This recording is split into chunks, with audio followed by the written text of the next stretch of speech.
Exactly a year ago, my husband died. I didn't want him to get that sports car. It was too fast, and the manufacturer wasn't known for their attention to safety. Everyone said what happened was a nightmare. That knock on the door on an icy Sunday, the somber-faced police officers, the funeral, the weeks of organizing, contacting credit card companies, comforting relatives. Weeks turned into months. The black hole became grayer. I started to interact with people again. I went back to work, and everything was returning to something close to normal. Until the roses arrived. July 12th, our anniversary, our 5th year anniversary. A dozen red roses appeared on the doorstep. No card. Nobody knocked. I figured my parents sent them to cheer me up on the first anniversary I'd have to face without him. But they didn't. Nobody owned up to it. A few weeks later, a note arrived. On stationery from his employer. Rocco. Dear Marie, I miss you. Do you miss me? I like your new haircut. Love, Jack. On my birthday, more flowers arrived. Tulips, my favorites, along with a birthday card. This time it read, You can't ignore me forever. We will be reunited soon. The sinister message clashed with the overly cute kitten on the front of the card.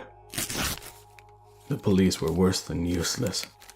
They said it was a sick prank and that I should ignore it. What's worse, someone was following me. There was a figure behind me all the time. It was getting closer. I turned around and nothing was there. But I knew somebody was there. The cat is missing, and she's been gone for days. I found her collar at the bottom of the garden, and there was blood on it. My phone keeps ringing, an unknown number. Nobody talks when I answer it, but I hear a car engine. Sometimes I hear the squeal of brakes. And then the knocking started. The front door hammering. It sounded like it was about to cave in. I ran to it and wrenched it open. Nobody was there. My security footage confirmed it. The pounding lasted all night. I didn't sleep. I covered my head with a pillow and cried silently. The knocking stopped at dawn, but this had all been building to something. I could feel it.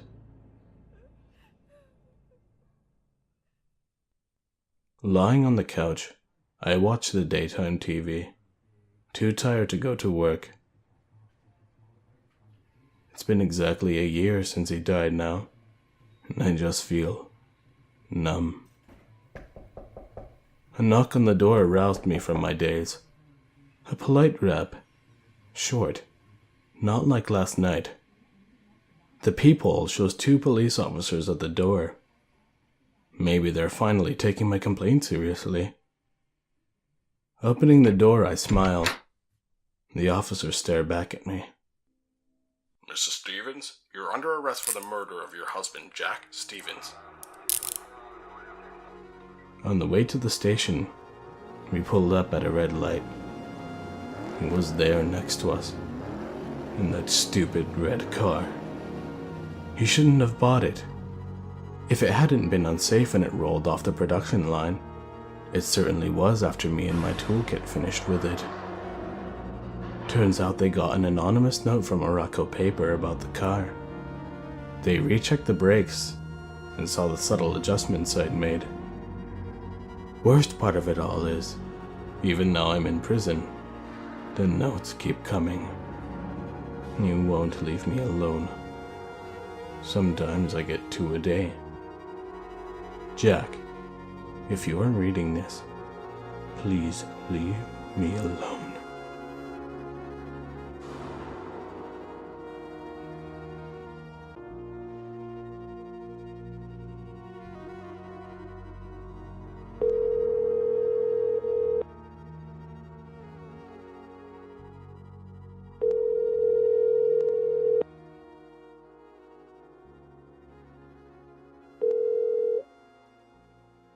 Please leave your message